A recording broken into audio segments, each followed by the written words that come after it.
चलिए नमस्कार दोस्तों, मैं शुभलेश कुमार और आप देख रहे हैं फरक्या न्यूज़। देखिए अभी हमारी मौजूदगी जो है सलखुआ थाना में, आप मेरे सामने देख सकते हैं, यही सलखुआ थाना है। और यहाँ का जो एसएचओ है वो निलंबित हो चुके हैं और इनके साथ जो है 10 एसएचओ को निलंबित कर दिया गया है। आपको मैं बता दूं कि इस थाना को जो है, जैसा कि सूचना मिल रहा है, दलाल चला रहे थे। हालांकि हम कुछ लोगों से बात करने का प्रयास करेंगे कि आखिर मामला क्या था। आपको जानकारी होगा कि बताया जा रहा है कि इस थाना को दलाल चला रहा था और दलाल ही किसी को छोड़ देते थे और किसी को गिरफ्तार करवा देते थे। बताया जा रहा कि कई वर्षों से इस तरह का खेल जो है यहाँ पर चल रहा था और जब वरीय पदाधिकारी को इस बात की जानकारी हुई तो तुरंत जो है उस दलाल को बताया जा रहा है कि गिरफ्तार भी कर लिया गया है और उसके साथ जितना भी पुलिस पदाधिकारी अपना समय बिताए थे, हमें लगता है सभी को सस्पेंड कर दिया गया है और बहुत बड़ी कार्रवाई पदाधिकारी के द्वारा किया गया है। आप देख सकते हैं यही है सलखुआ थाना और ये ओडी ऑफिस है। और आपको मैं बता दूं कि इसके बगल में सलखुआ थाना अध्यक्ष रहते हैं। आइए हम कुछ आपको सीन दिखाता हूं। इस सलखुआ थाना में ये आप जो गाड़ी देखते हैं, जो लाखों की संख्या में इस गाड़ी का कीमत होगा और ये सड़ रहा है, गल रहा है, ये यहाँ का उसी दलाल का कारनामा है। मुझे जैसा जहाँ तक लग रहा है कि उसी के कारण जो ये गाड़ी सड़ रहा है। मैं इसलिए कह रहा हूँ, हो सकता है इसमें कई निर्दोष होगा, उसे फंसा दिया गया है। जैसा कि प्रेस विज्ञप्ति वरीय पदाधिकारी के द्वारा जारी किया गया है कि किसी निर्दोष को भी फंसा दिया गया है और जो दोषी है उसको तो राहत दे ही दिया गया है, लेकिन निर्दोष को भी फंसा दिया गया, जिस कारण इतना गाड़ी आप मेरे सामने दे सकते हैं। जबकि छोटा सा थाना है, सलखुआ थाना है, कोई बड़ा थाना नहीं है और इतना गाड़ी की संख्या यहाँ पर नहीं होना चाहिए। आइए हम इस पंचायत का मुखिया रह चुके मिथिलेश विजय जी मेरे सामने आप देख सकते हैं और ये संभावित यहाँ का विधायक प्रत्याशी भी होते होते बच गए और काफ़ी लोकप्रिय हैं, युवा हैं मिथिलेश विजय जी। हम इनसे बात करेंगे आखिर इतनी बड़ी कार्रवाई जो विभाग के द्वारा किया गया है। मुखिया जी थोड़ा एक मिनट आइएगा। मुखिया जी, आपका थाना है और आप यहाँ का प्रतिनिधित्व कर चुके हैं और आप ही के थाना के बदौलत जो है 10 एसआई जो थाना अध्यक्ष है सस्पेंड हो गया है, क्या कहिएगा?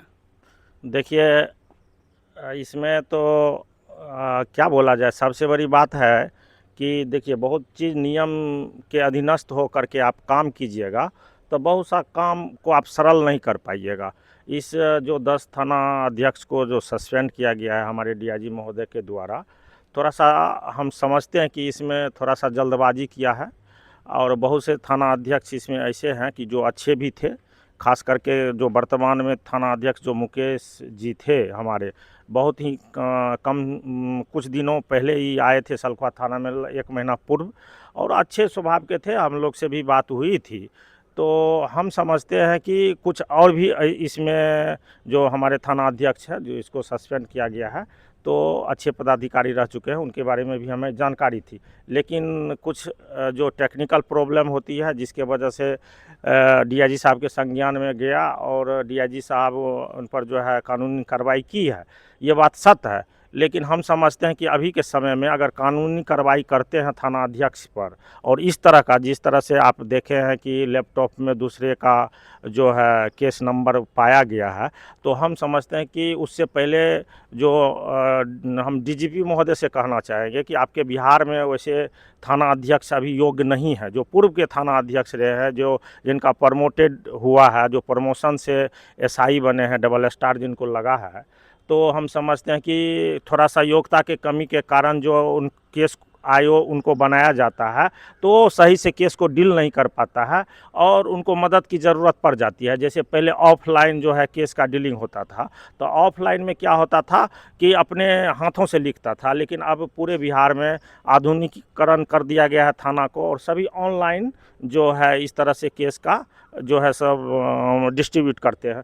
तो हम समझते हैं कि जो अगर ऑनलाइन आप करते हैं तो आप प्रशिक्षित कीजिए एसआई को, या जिनके जिम्मा में आप केस देते हैं, जिनको आयो बनाते हैं, उनको कंप्यूटर का ज्ञान होना चाहिए और सारे बिंदु पर वो मजबूत होना चाहिए। आज मजबूती नहीं रहने के कारण, कंप्यूटर का ज्ञान नहीं रहने के कारण पुराना जो हम समझते हैं एसएचओ है, वो जो है किसी न किसी का मदद लेता है और उसी मदद के क्रम क्रम में जो है अपना केस लिखाने के क्रम में जिसको नहीं बन पाता था चलाना लैपटॉप, जिसको जो है कंप्यूटर का ज्ञान नहीं है, तो सारे लोग मदद लेते हैं। उसी दरबार में हमारे थाना अध्यक्ष भी, मुकेश जी का भी केस उसमें था। तो ये तो समझ से परे है, मुकेश जी तो का भी योग्यता रखते हैं, लेकिन फिर भी उनका भी केस उसमें पाया गया, तो ये काफ़ी दुखद है। लेकिन इस तमाम बिंदुओं पर जो है स्पष्टीकरण लेना चाहिए पूर्व में, और थोड़ा सा ज़्यादती में बहुत ज़्यादा सस्पेंड जो कार्रवाई सस्पेंड का किया गया है ये बहुत ज़्यादा हो गया है। हम समझते हैं कि कुछ मौका होना चाहिए, जहाँ पे पुलिस को कार्रवाई करना चाहिए वो वहाँ पे कर नहीं रहे। कुछ लोग इसको अफवाह दे दिया है, और 10-10 थाना अध्यक्ष का जो सस्पेंड हुआ है, तो निश्चित रूप से ये जो है बिहार का पूरा एक जो हम समझते हैं कि बहुत बड़ा न्यूज़ बना है। लेकिन हम समझते हैं कि इस पर बहुत ज़्यादा हाय तौबा मचाने की ज़रूरत आवश्यकता नहीं थी। और नहीं, डीआईजी के द्वारा कार्रवाई किया गया, डीआईजी के कार्रवाई पर आप सवाल जो खड़े कर रहे हैं, आप हमको ये बताएं, प्राइवेट आदमी को थाना अध्यक्ष का दर्जा दे गया, जिस कारण कई इंसान भी उसमें घसीटा गया है और घसीटा चला गया होगा। मैं उसका जो खंडन कर रहा हूँ कि घसीटा चला गया होगा, जैसा कि कई न्यूज में प्रकाशित हुआ। डीआईजी के द्वारा जो प्रेस कॉन्फ्रेंस किया गया उसमें भी बताया गया कि जो अनजान व्यक्ति को आपको दरोगा बनाया गया है, आप अगर उस लायक नहीं है तो आप बड़े पदाधिकारी को शिकायत कीजिए कि आप एक प्राइवेट आदमी को आप नहीं दे सकते, किसी के जिंदगी के साथ खिलवाड़ नहीं कर सकते। नहीं, जिंदगी के साथ खिलवाड़ नहीं हुआ है यहाँ पे। आप जब किसी भी मतलब कांड के तह में आप जाइएगा तो आपको पता चलेगा। पूर्व में भी इस तरह की सूचना मिली थी थाना अध्यक्ष को। थाना अध्यक्ष ने जो व्यक्ति के द्वारा इस तरह का काम किया जाता था उसको हटा दिया गया था, लेकिन इसकी शिकायत मीडिया के द्वारा में पहले से ही फैलाया गया था। तो इस पर संज्ञान डीआईजी साहब पहले लिए थे, लेकिन थाना अध्यक्ष उनको यहाँ से हटा दिया गया था। बहुत ज़्यादा वो काम नहीं करते थे दलाली का, जैसे हाय तौबा मचाया जा रहा है कि दलाली कर रहा था। ये हम लोग का तो थाना है, बगल में घर है, हम लोग तो थाना से एक एक बिंदु से अवगत हैं।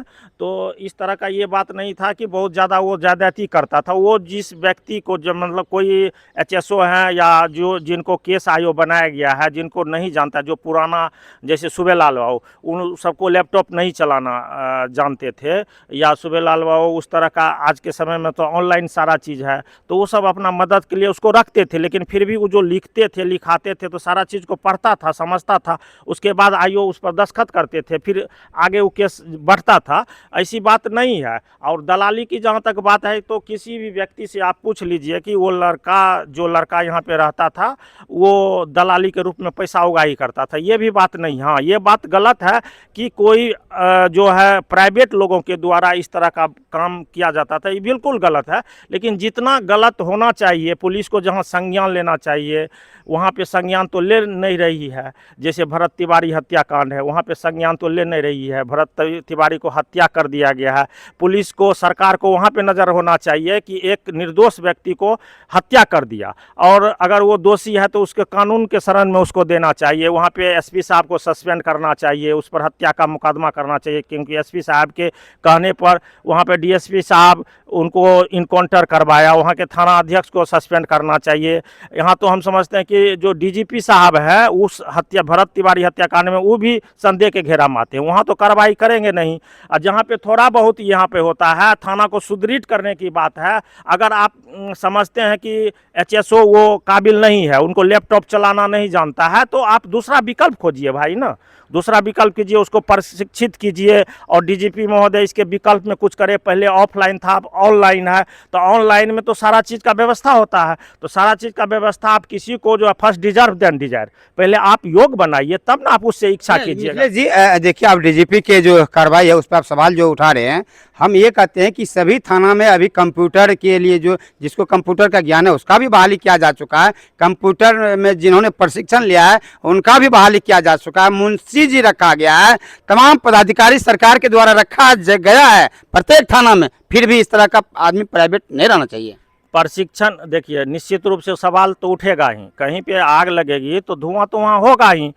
जो डीआईजी साहब का कार्रवाई हुई है तो निश्चित रूप से अच्छा भी हुआ है, उसके साथ खराब भी हुआ है। हम ये नहीं कहते वो गलत किया है, लेकिन गलत इस बिंदु पर भी है, जैसे आपने बताया कि थाना में जो है कंप्यूटर का वहाँ पर व्यक्ति तैनात है, लेकिन जो जिन जिन केस को आयो बनाया जाता है, प्रत्येक आयो को, यानी कि एक थाना में 10-15 केस महीना, मतलब एक मंथली में अगर 30 केस आ जाता है, 20 केस आ जाता है, तो 20 को आईओ बनेंगे, या 20 को आईओ नहीं बनेंगे तो 2-2 4-4 करके आईओ को केस को डिस्ट्रीब्यूट किया जाएगा।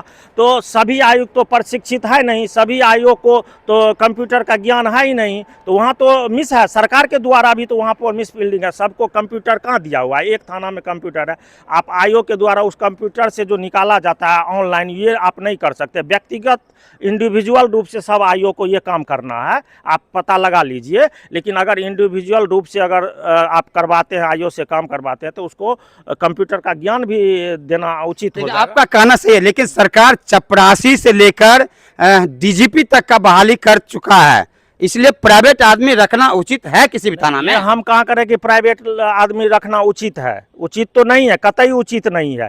लेकिन कहीं भी असुविधा होती है तो प्राइवेट आदमी जो होता है सरकारी तंत्र को भी मदद करता है।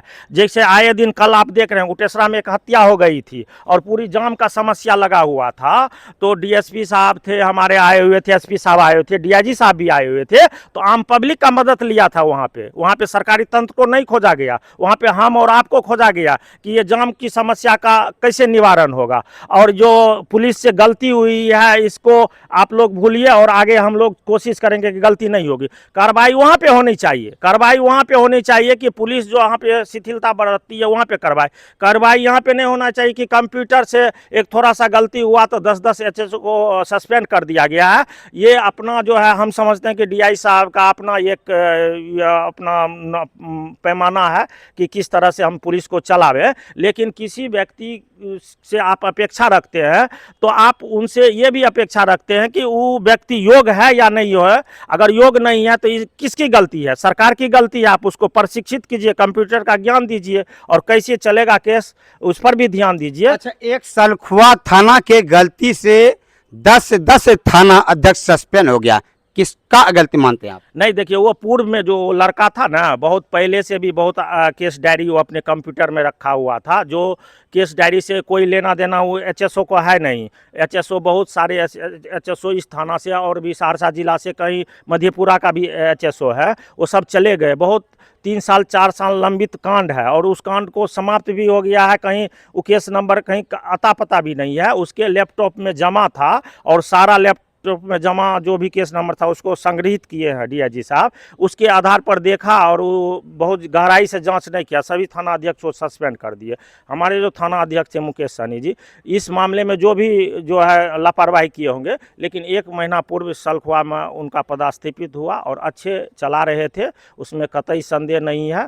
और जहाँ पे गलती है, जैसे पुलिस लापरवाही, मर्डर हुआ था 2-3 दिन पहले, वहाँ लापरवाही किया, हम लोग भी आवाज़ उठाए। आप देखे आए दिन पूरा जाम लगा और हज़ारों सैकड़ों के संख्या में आम पब्लिक जुटा और सभी पब्लिक का एक ही मांग था, पुलिस की लापरवाही बर्दाश्त नहीं होगी। सस्पेंड उस मामले में किया जाता तो बेहतर रहता। ये छोटा मोटा मामले में सस्पेंड आप कर रहे हैं और बड़ा कार्रवाई कर रहे हैं, लेकिन बड़ा कार्रवाई तो आपको जो आए दिन आम पब्लिक का हत्या हो रही है, लूट हो रही है, अपहरण हो रहा है, जहाँ पे पुलिस की शिथिलता हो रही है, उस पर कार्रवाई होनी चाहिए। भरत तिवारी हत्याकांड पे जो भी पुलिस संलिप्त है, उसमें हत्या हुआ, उस पर कार्रवाई होनी चाहिए। ये खोदा पहाड़ और निकली चुहिया वाली बात है यहाँ पे कार्रवाई के मामले, हम यही जानते हैं। तो ये मिथिलेश विजय जी है, पूर्व मुखिया सलखुआ का रह चुके हैं। डीआईजी के द्वारा जो कार्रवाई किया गया उस पर इन्होंने सवाल खड़ा किया है कि आपका जो पुलिसिया तंत्र है वो कमज़ोर है और आप अपनी कमी को छिपाने के लिए आप तमाम पुलिस पदाधिकारी पर कार्रवाई किया। लेकिन एक तरफ मिथिलेश जी ये भी कहते हैं निश्चित रूप से प्राइवेट आदमी को थाना में नहीं रखना चाहिए और इस तरह का जो कार्रवाई हुआ है उस पर भी इन्होंने सवाल उठाया है। तो हमको लगता है मिथिलेश जी, जितना भी पुलिस पदाधिकारी को सस्पेंड किया गया है वो सभी इस थाना से अपना योगदान मतलब इस थाना में अपना योगदान दे चुके हैं, हमें लगता है नहीं उसी नहीं को नहीं suspend नहीं किया। नहीं नहीं, ऐसा कुछ भी नहीं है। 10 एचएसओ जो सस्पेंड हुए हैं अलग अलग थाना के हैं, और उस लड़का जो है अलग अलग जगह जाके काम किया है, ये बात सत्य है। और विगत 3-4 वर्षों से वो काम करते आ रहा है।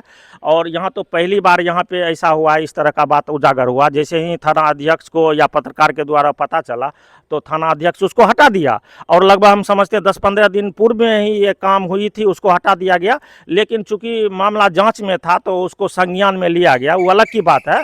और हमारे थाना अध्यक्ष तो अच्छे थे, थाना अध्यक्ष के साथ साथ कुछ और भी पदाधिकारी जो है अच्छे थे, इसमें कतई किंतु परंतु नहीं है। और बहुत जैसे मधेपुरा के, सहरसा के थाना अध्यक्ष थे, उन लोग को भी सस्पेंड किया गया। सलखुआ से उनका कोई वास्ता नहीं है। अच्छा, सलखुआ थाना में जो कार्रवाई हुआ है, हमें लगता है दूसरे थाना को इससे सीख लेने की जरूरत है। जैसे कि हम कई थाना में देखते हैं, हमने बेलदौर थाना में भी देखा और कई थाना में देखे कि चौकीदार को भी मुंशी बनाकर काम लिया जाता है। प्राइवेट लोगों को लाया गया है, कंप्यूटर पर रख करके एडिट फेडिट उससे करवाते हैं। हमें लगता है वो अपने फायदा के लिए भी कुछ ना कुछ तो उसमें घिसे मारता होगा ये लोग। नहीं, देखिए हमारा वो कहना नहीं कि प्राइवेट आदमी को रखा गया तो वो सही है, वो गलत है, बिल्कुल गलत है। लेकिन कुछ 2-3 बिंदु जो है उस पर जो जैसे उसको हाईलाइट किया गया, जैसे वो लड़का थाना में ला करके दलाली उगाही करता था, किसी जिसका केस था उस व्यक्ति से टच में रहता था, ऐसा कुछ भी नहीं है। किसी से ना वो पैसा उगाही करता था, ना जो संबंधित व्यक्ति का जो केस था उससे पैसा उगाही करता था। वो पर्सनल जो है थाना अध्यक्ष के या आईओ का मदद करता था। हम लोग के संज्ञान में, हम लोग बराबर थाना आते थे तो हम लोग के संज्ञान में वो आना चाहिए। बहुत ज़्यादा बात उसमें नहीं थी, फिर भी कार्रवाई हुई तो अपने स्तर से जो भी थे डीआईजी साहब कार्रवाई किए। लेकिन हम डीआईजी साहब और यहाँ के डीजीपी महोदय से, सरकार से ये कहना चाहेंगे कि आपका पुलिस जो है इस बिंदु पे, जैसे ऑफलाइन और ऑनलाइन, अगर ऑनलाइन आप किए हैं, कंप्यूटर का व्यवस्था किए हैं और आपका सारा चीज़ दिखता है अभी के समय में, तो प्रशिक्षित और योग जो आईओ है, जो नहीं है उसको प्रशिक्षित कीजिए। अगर हैं तो वैसे वैसे पदाधिकारी को केस दीजिए, जो इस तरह का फिर जो है आगे में मतलब कांड नहीं हो। हम यही मांग करते हैं। और हम समझते हैं कि बहुत कुछ बिंदु पर हमारे डीआईजी महोदय साहब को इस पे जांच करने का क्या कहते हैं, जांच करने का ये होना चाहिए, सोचना चाहिए। जैसे 1-2 बात मीडिया में आया कि बहुत ज़्यादा वो लड़का उगाही करता था, ये भी बात सत्य नहीं है। उगाही नहीं करता था, और उगाही करता तो थाना से 10 कदम दूरी पर मेरा घर है, हम लोग तो पहले जानते।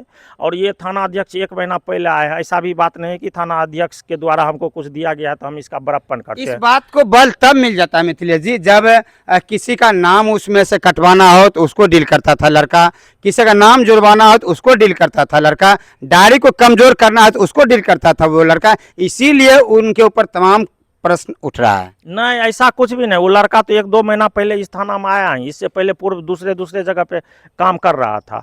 और कोई किसी तरह का शिकायत तो हम लोगों के पास में नहीं। एक भी अगर ऐसा शिकायत है किसी भी व्यक्ति से आप पूछ लीजिए कि वो लड़का उसके द्वारा और केस के नाम पर पैसा उगाही किया होगा, आपको एक भी केस नहीं मिलेगा, मेरा ये दावा है। इसलिए इस बिंदु पर जाँच करना चाहिए डीआईजी साहब को। ठीक है, गलती किया, प्राइवेट आदमी के द्वारा इस तरह का काम नहीं करना चाहिए, सरकारी काम में इन्वॉल्व उसको नहीं होना चाहिए, तो गलतियाँ हैं, हम मानते हैं इसको। लेकिन कार्रवाई जहाँ पुलिस को करना चाहिए, भरत इनकाउंटर में जो हुआ है हत्या, उस पर कार्रवाई करना चाहिए, खान पठान के चक्कर में। हाँ नहीं। और जहाँ भी जैसे कल परसों हत्या हुई, पुलिस लेट से पहुंची, चाहे आए दिन जो अपहरण, लूट, गाली गलौज, मारपीट हो जाता है, तब जाते हैं जहाँ पे संज्ञान लेना। खान सर और रोशन सर के केस को आप कैसे देखते हैं? खान सर, रोशन सर वो एजुकेशन मामला में है, और उस सब मामला में हम लोग को अब जितना उसको छीलेंगे उतना आगे बढ़ेगा। हम समझते हैं अगर बिहार के बच्चे के भविष्य को अगर आप देखिएगा तो हम समझते हैं दोनों की लड़ाई जायज़ नहीं है, दोनों सुलह कर ले। और जनता के द्वारा, बिहार की जनता भी चाहती है, और ख़ास करके विद्यार्थी लोग चाहता है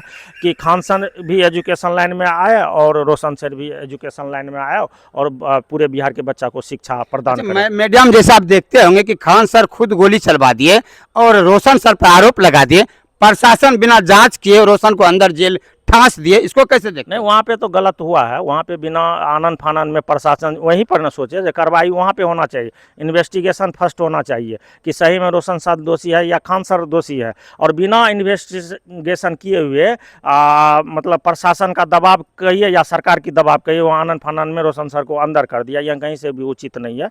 रोशन सर को जेल नहीं होना चाहिए, और वहाँ दोषी भी वो नहीं है, और घटनास्थल पर वो मौजूद भी नहीं था। तो ये सारा बात तो उजागर जो हुआ है उसमें कतई संदेह नहीं है। और हम चाहते हैं कि अब भी किसी चीज़ को बहुत ज़्यादा छीलने से उसमें प्रतिफल नहीं निकलता है। हम समझते हैं बिहार के भविष्य और बच्चे, बिहार के विद्यार्थी के भविष्य, बच्चे के भविष्य के लिए दोनों की लड़ाई ठीक नहीं है। दोनों मिलजुल करके जिससे गलती हुआ है माफ़ी मांग ले और आकर के बिहार के भविष्य को संवारे, बच्चे को संवारे, पढ़ाई लिखाई। रोशन सर के भाई का हत्या हुआ है या मौत हुआ है, क्या लगता है आपको? देखिए ये तो संदेह स्पष्ट है, कोई आदमी को ये भी पता नहीं है कि वहाँ पे हत्या हुई। हत्या तो बिहार क्या हमारे देश में नहीं हुआ, अदर देश में हुआ है, नेपाल में हुआ तो अदर देश हो गया। तो नेपाल की पुलिस किस तरह से इसको लेती है, जांच कैसे हो रही है, वहाँ पे क्या छन के आया है, उसके साथ में जो 4-5 साथी है वो किस तरह का साथी था, फेथफुली था या नहीं था, तो उसके परिवार के लोग ही बता सकते हैं कि वो प्रिंस के साथ में जो भी लड़का था, 4-5 लड़का जो उनको नेपाल ले गया और 4-5 दिन से जो रह रहा था, तो उसका पृष्ठभूमि क्या है, पिछला बैकग्राउंड क्या है, किस मनोभाव का वो था, तो ये सब तो उसके परिवार के लोग ही बता सकते हैं। तो हम लोग उसमें बहुत ज़्यादा कुछ नहीं कर सकते, लेकिन फिर भी अगर हत्या हुई है तो ये तो दुखद है। दुखद है।